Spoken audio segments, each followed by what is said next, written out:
하나님을 예배하러 오신 여러분들을 하나님이 사랑하시며 말씀을 통해서 여러분을 온전한 믿음 위에 굳게 세워주시기를 축복합니다. 여러분 하나님보다 앞서가는 자가 되지 마시기를 주님의 이름으로 축복합니다. 우리 사람이 환난 가운데서 영광스러운 존재가 되기 위한 유일한 길은 하나님을 앞세우는 길입니다. 우리 사람이 정말 대단한 존재이거든요. 하나님께서 사람을 창조하실 때에 모든 만물보다 뛰어난 존재로 창조하셨습니다. 그래서 어떤 피조물보다도 지혜로운 존재가 우리 사람이에요.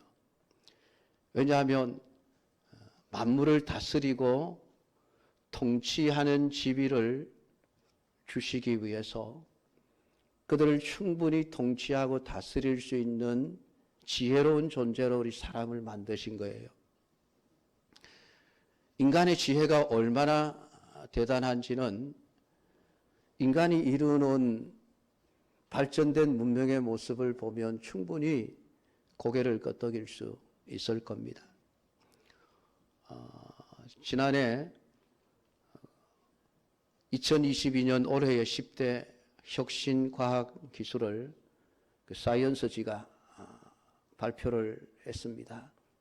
1위가 뭐냐 하면 제임스 웹 우주 망원경입니다. 주 거울의 크기가 직경 한 64cm 정도 됩니다. 그렇게 보면 얼마 크지 않지만은 그 우주 망원경을 사용하기 위해서 테니스 코트 크기의 태양 전지판이 달려 있습니다. 그리고 적외선 광학 장치들을 갖추고 있습니다. 그래서 지금까지 인간이 우주 위에 쏘아 올린 수많은 그 인공위성들 중에서 가장 크고 가장 복잡하고 가장 비싼 장비가 바로 이 제임스 웹 우주 망원경입니다. 일명 슈퍼아이라고 불리우는데요. 이걸 계획하고 제작하는데 한 20년 세월이 걸렸습니다. 그리고 총 100억 달러라고 하는 엄청난 경비가 들어가기도 했습니다. 2021년 12월 25일 성탄절에 우주를 향해서 발사가 되었습니다. 그리고 나서 약 지구로부터 한 150만 킬로미터가 떨어진 우주의 지점에 도착해서 몇 달 동안 그 기계를 움직이기 위해서 300단계의 과정을 거쳐야 했습니다. 그 중에 한 가지만이라도 잘못되면 그 비싼 기계는 고철이 되어져 버리는 것입니다. 근데 다행스럽게 그 300단계의 과정들을 하나하나 정확하게 거치면서 제대로 작동을 하기 시작을 했고, 지난 2022년 6월 21일부터 그동안에 우리가 알지 못하고 보지 못했던 우주의 여러 모습들을 사진으로 찍어서 전송을 해와서 그것을 다시 재현해서 놀라운 광경들을 발견하는 업적을 이루어 내었습니다. 문명의 발전의 한 부분이죠. 지금 거리에 나가면 자율주행 자동차가 운행을 하기 시작을 했습니다. 이미 전기자동차는 연료의 혁명을 일으키면서 이제 거리에 점점 많은 숫자들이 운행을 하고 있습니다. 이제 AI가 그림도 그리고 소설도 쓰고 병을 진료하고 치료하기도 합니다. 유전자 가위를 발명을 해서 우리 몸에 유전자 중에서 잘못된 유전자들을 찾아내어 잘라내버리는 작업을 할 수 있게 하므로 많은 유전적인 질병으로부터 사람들이 자유롭게 될 수 있는 길을 열어 놓았습니다. 얼마 전에는 돼지의 심장을 사람에게 이식하여 몇 달간 생존하게 하는 업적을 이루어내기도 했습니다. 세계 곳곳에서 지어지고 있는 수많은 인공의 건축물들을 바라보면 정말 인간의 위대함을 느끼게 되어집니다. 세상에 어떤 존재도 따라올 수 없는 독보적인 지혜를 가진 존재가 사람입니다. 사람을 닮았다고 하는 유인원들조차도 문명을 발전시키는 면에 있어서, 지혜의 면에 있어서는 감히 따라올 수 없을 만큼 인간은 위대한 존재임은 틀림이 없습니다. 그럼에도 불구하고 오늘 인간이 뛰어넘을 수 없는 지혜의 벽이 하나가 있습니다. 바로 하나님이십니다. 인간의 지혜가 아무리 놀랍고 대단해도 하나님의 지혜에 비하면은 태양 앞에 반딧불 같을 뿐입니다. 그래서 고린도전서 1장 25절은 하나님의 어리석은 것이 사람보다 지혜롭고 하나님의 약하심이 사람보다 강하니라. 하나님과 사람을 비교해서 그 지혜와 능력이 얼마나 엄청난 차이가 나는지를 우리에게 말씀해 주고 있습니다.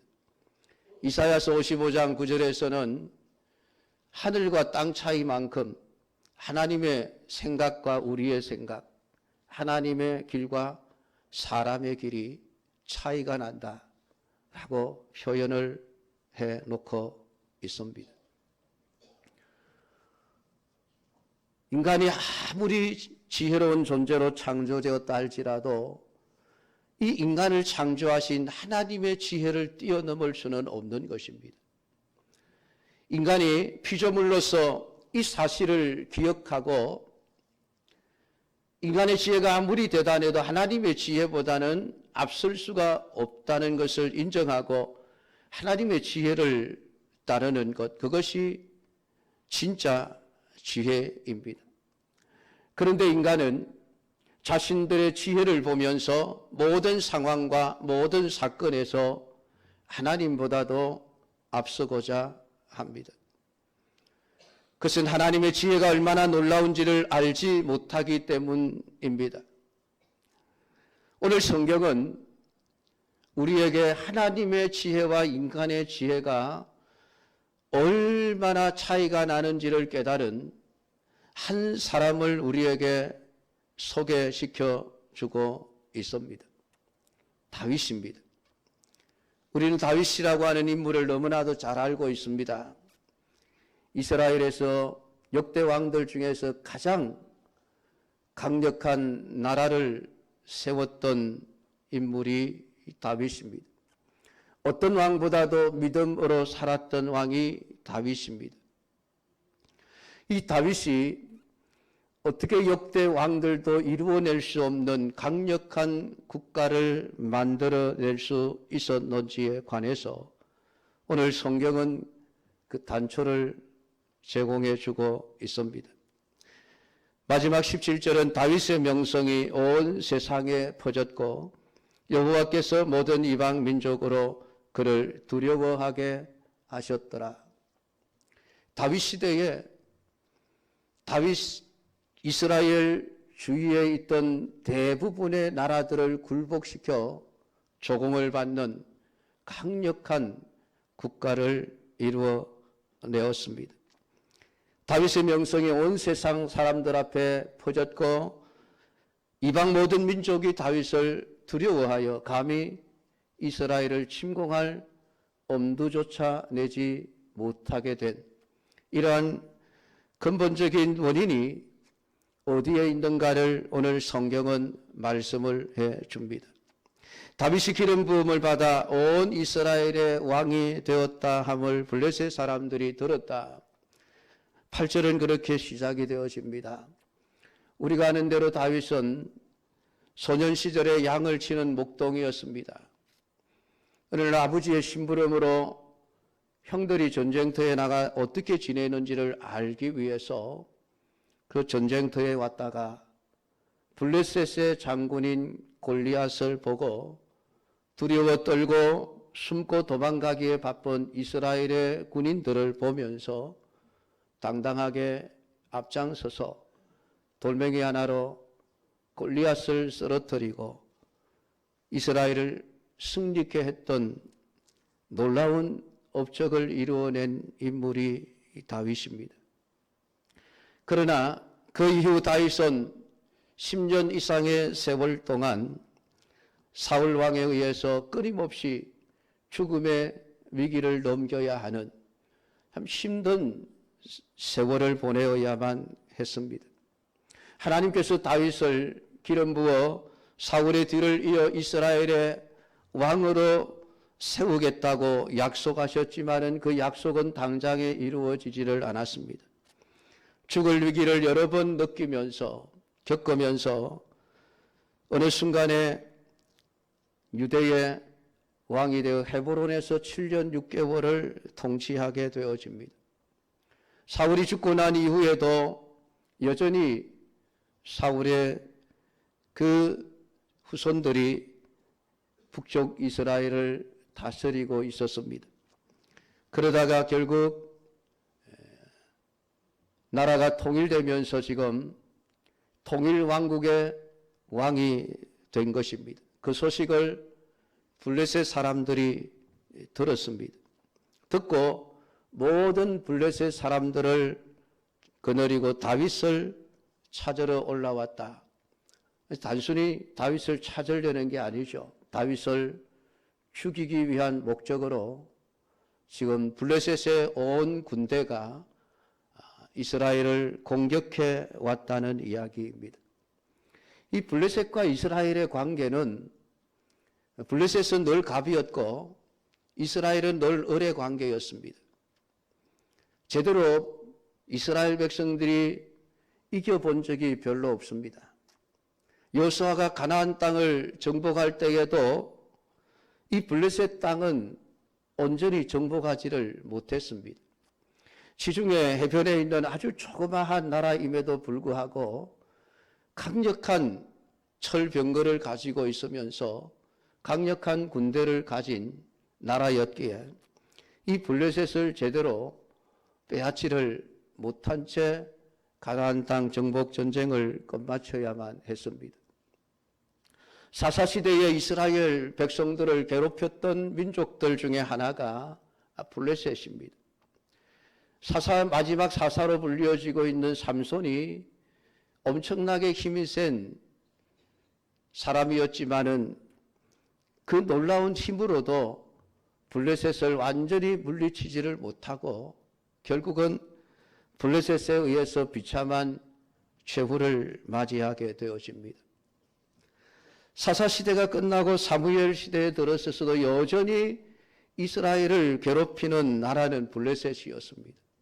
끊임없이 블레셋이 공격해 올 때에 엘리 제사장 시대에 언약궤까지 블레셋에 빼앗겨버리는 참 비참한 그런 결과를 얻기도 했었습니다.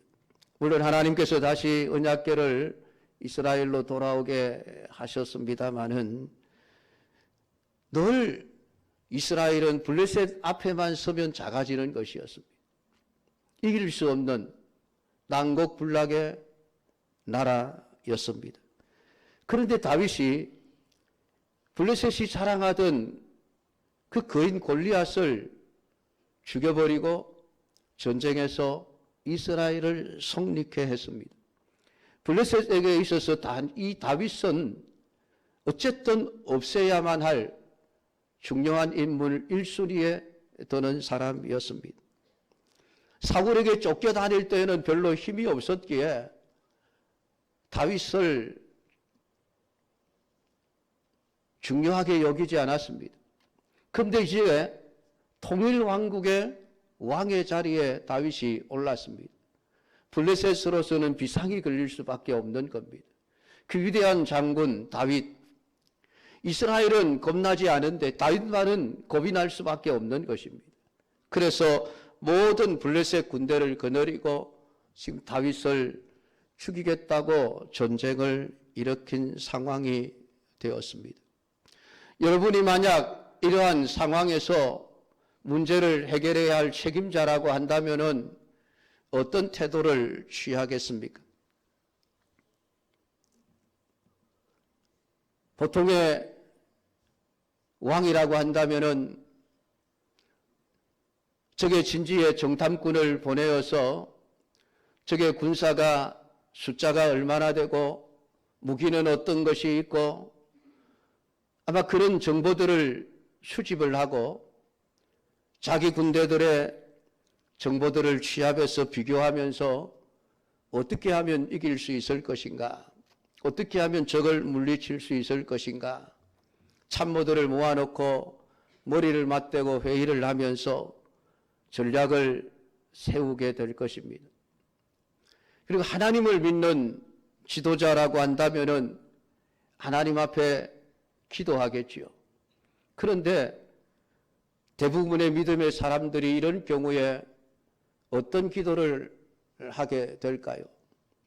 여러분들이 문제 앞에서 하나님 앞에 어떤 기도를 드리는지 가만히 한번 생각을 해 보십시오.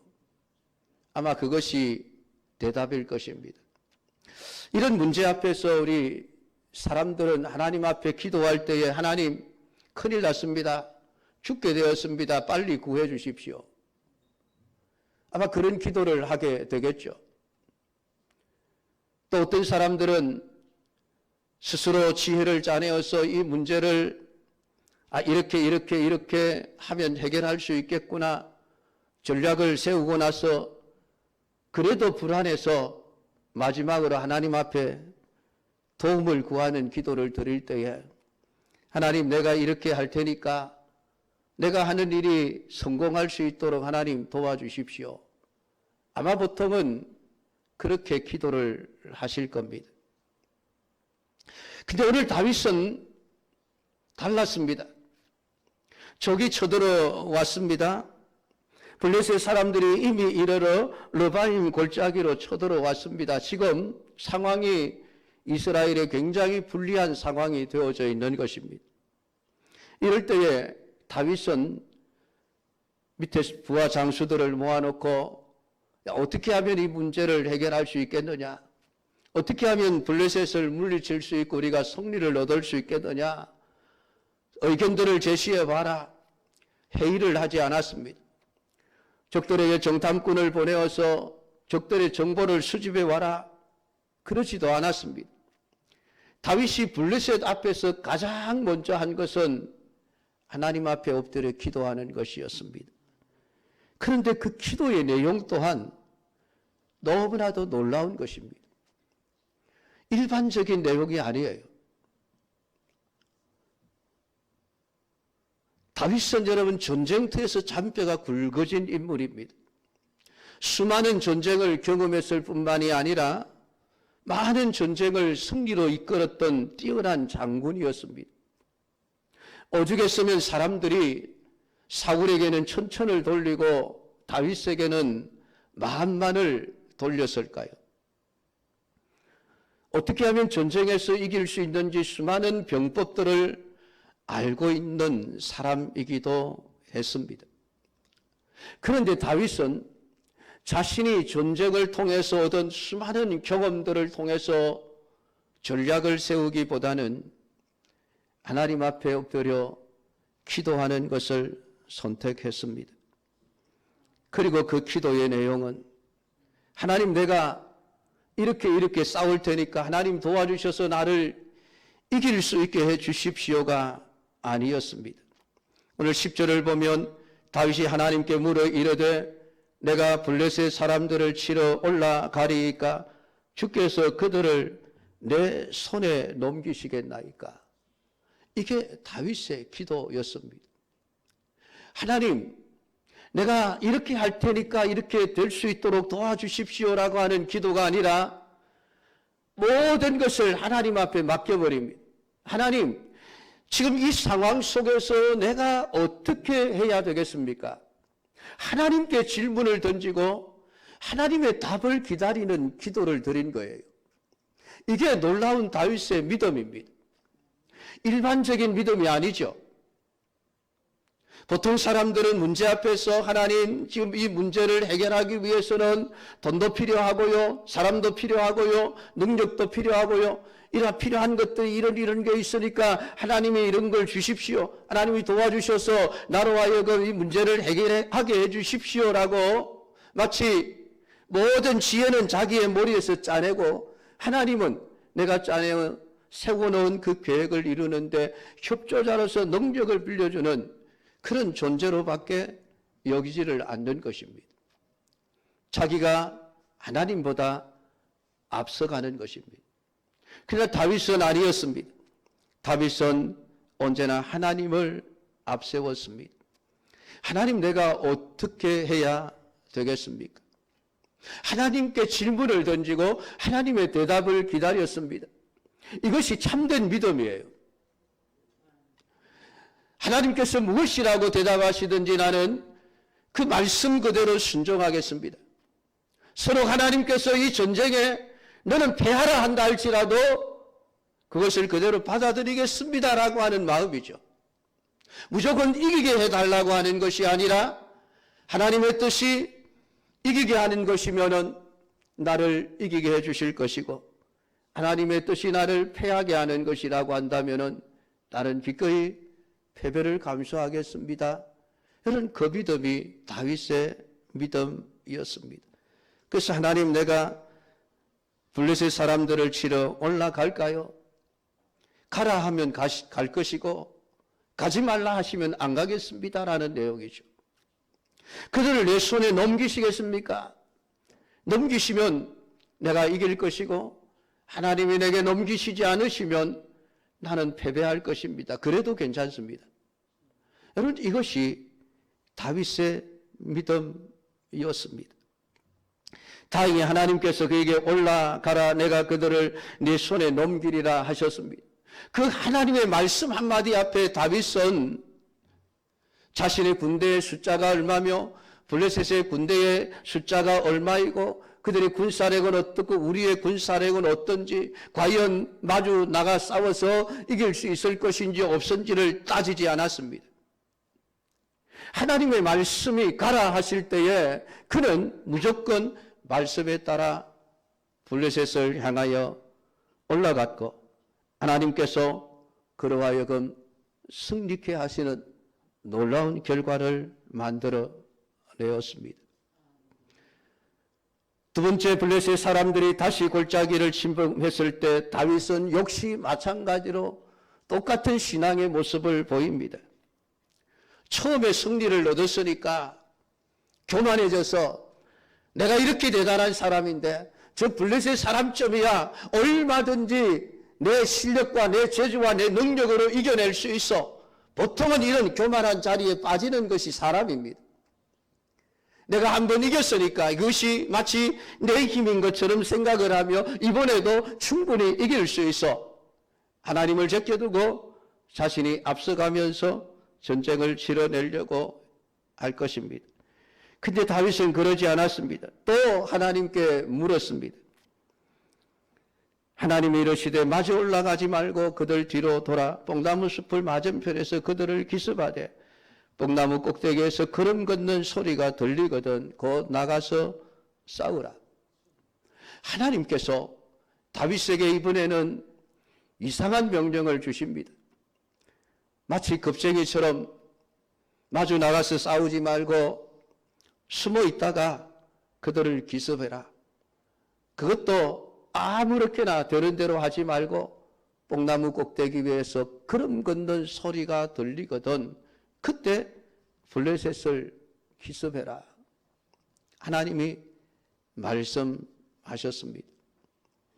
다윗은 이번에도 하나님의 말씀을 그대로 순종하여 뽕나무 숲을 맞은편에서 숨어서 그들을 기습하되 뽕나무 위에서 걸음 걷는 소리가 들릴 때에 다윗은 블레셋을 기습했고 하나님의 명령대로 행하여 블레셋 사람들의 군대를 쳐서 기브온에서부터 게셀까지 그들을 쫓아내었다라고 말씀하고 있습니다.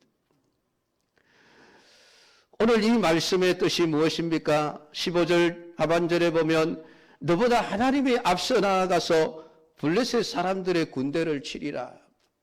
하나님이 다윗에게 요구하신 것이 바로 그것입니다. 너 나보다 앞서가지 마. 내가 앞서갈 거야. 너는 나를 앞세우는 자가 되어라. 하나님이 다윗에게 요구하신 것은 그것입니다. 네가 아무리 지혜가 있고 네가 아무리 전쟁의 승리를 경험했고 네가 아무리 적의 골리앗을 쓰러뜨린 인물이라 할지라도 너의 재주와 너의 능력을 앞세우지 말아라. 하나님을 앞세우라. 그것이 참된 믿음이고 그것이 참된 지혜고 그것이 참된 용기고 그것이 참된 능력이라 하나님은 우리 믿음의 사람들을 향해서 그렇게 말씀하시는 것입니다. 하나님이 앞서시게 하라. 너는 하나님보다 앞서지 말아라. 하나님은 우리에게 끊임없이 우리에게 말씀하고 있습니다. 오늘 다윗은 하나님의 그 말씀을 그대로 행했다라고 말씀합니다. 하나님의 명령이라고 다윗은 여겼습니다. 하나님의 부탁이 아니라 하나님의 의견이 아니라 하나님의 명령으로 받았습니다. 그 말은 자기가 왕이지만은 자기 위에 진정한 왕이신 분은 하나님이시라고 하는 것을 인정한 것입니다. 그렇기에 자기의 생각, 자기의 의견, 자기의 지혜가 중요하지 않았습니다. 나의 지혜보다 하나님의 지혜를 빌리기를 원했고 나의 능력보다 하나님의 능력을 빌려서 사용하기를 다윗은 원했던 것입니다. 그래서 다윗은 결코 하나님보다 앞서가지 않았습니다. 그 결과가 어떻게 됐나요? 하나님은 다윗의 명성을 온 세상에 퍼지게 해 주셨습니다. 하나님 밑에 내려앉으면은 그냥 하나님의 이름만 나타날 것 같은데 하나님의 명령에 순종하여 하나님을 앞세우면 다윗은 사라지고 없어질 것 같았는데 하나님은 다윗의 명성을 온 세상에 퍼지게 했습니다. 여호와께서는 모든 이방 민족으로 그를 두려워하게 하셨더라. 하나님은 하나님을 앞세우는 자들의 이름과 명예와 영광을 세상 모든 사람들보다 더 위에 있게 하시는 분이심을 우리에게 말씀을 해주고 있습니다. 사랑하는 성도 여러분, 다윗이 깨달은 이 진리를 여러분들도 깨닫게 되기를 축복합니다. 여러분의 인생을 살아가면서 어떤 어렵고 힘든 상황을 만나든지 그 상황 앞에서 하나님보다 앞서려고 하지 마십시오. 여러분이 아무리 지혜 있고 똑똑하다 할지라도 하나님의 지혜보다는 똑똑할 수 없습니다. 하나님보다도 똑똑할 수는 없는 거예요. 그걸 인정하십시오. 그러면 여러분의 모든 인생의 문제들을 여러분들이 어떻게 하면 해결할까? 방법을 찾아내고 하나님, 내가 이렇게 하면 이 문제가 해결될 것 같은데 해결될 수 있도록 도와주십시오가 아니라 처음부터 문제를 들고 하나님 앞에 나가십시오. 여러분, 하나님은 그 믿음을 원하시는 것이죠.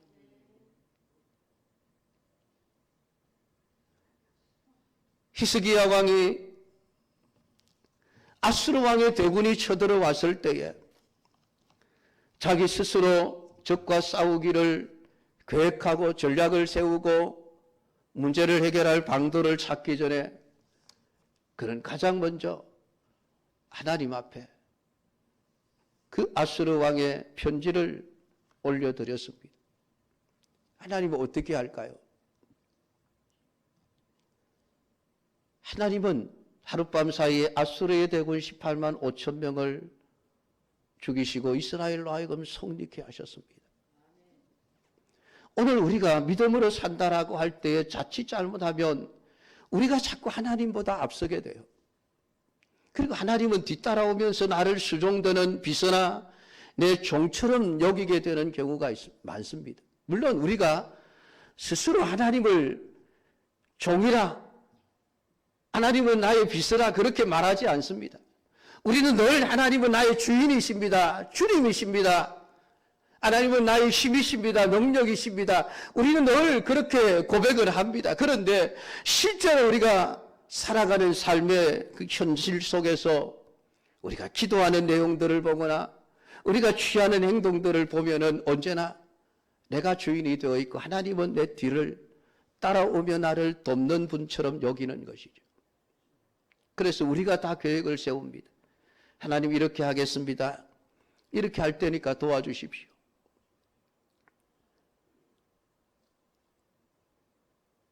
그것은 하나님을 주인으로 인정하는 게 아니죠. 오늘 다윗은 하나님을 주인으로 인정하는 믿음이 어떤 것인지를 우리에게 분명하게 보여주고 있습니다. 여러분, 하나님 앞에서 질문을 많이 하십시오. 하나님은 어떻게 할까요? 라는 질문입니다. 이 질문을 많이 하는 사람이 참 믿음의 사람입니다. 이렇게 해주십시오가 아니라 하나님 내가 어떻게 할까요? 오늘 이러한 기도가 우리의 삶에 많아져야만 합니다. 그것이 하나님의 지혜를 구하는 길이고 하나님의 능력을 구하는 길이죠. 참 신자는 하나님을 앞세우는 사람이지 자기가 하나님보다 앞서는 사람이 아닙니다. 너보다 하나님이 앞서 나아가서 블레셋 사람들의 군대를 치리라 하신지라. 하나님이 앞서가며 내가 하나님의 뒤를 따라가면 일이 너무나도 쉽게 해결이 되는데 우리는 자꾸만 우리 자신을 믿습니다. 우리의 지혜를 믿고 우리의 실력을 믿고 그래서 우리가 앞서가며 하나님이 뒤따라 오면서 도와주기를 바라죠. 그러니 늘 힘든 거예요. 오늘 이 시간 여러분이 말씀을 묵상하면서 나는 지금까지 어떤 인생을 살아왔는가? 하나님 앞에 나는 어떤 기도를 하면서 살아왔는지 여러분 스스로를 한번 돌아보십시오. 하나님을 앞세웠는지 아니면 내가 하나님보다 언제나 앞서가면서 하나님을 따라오는 분으로 모시고 살지는 않았는지 오늘 이 다윗을 보면서 앞으로 여러분의 모든 삶의 영역 속에서 항상 하나님을 앞세워 하나님 이 상황에서 내가 어떻게 해야 되겠습니까? 하나님의 뜻을 묻고 하나님의 명령하심을 따라 온전히 순종하는 삶을 살아내어 하나님이 여러분의 영광스러운 삶을 만들어 가시는 복된 믿음의 삶이 되기를 주님의 이름으로 축복합니다. 기도하겠습니다.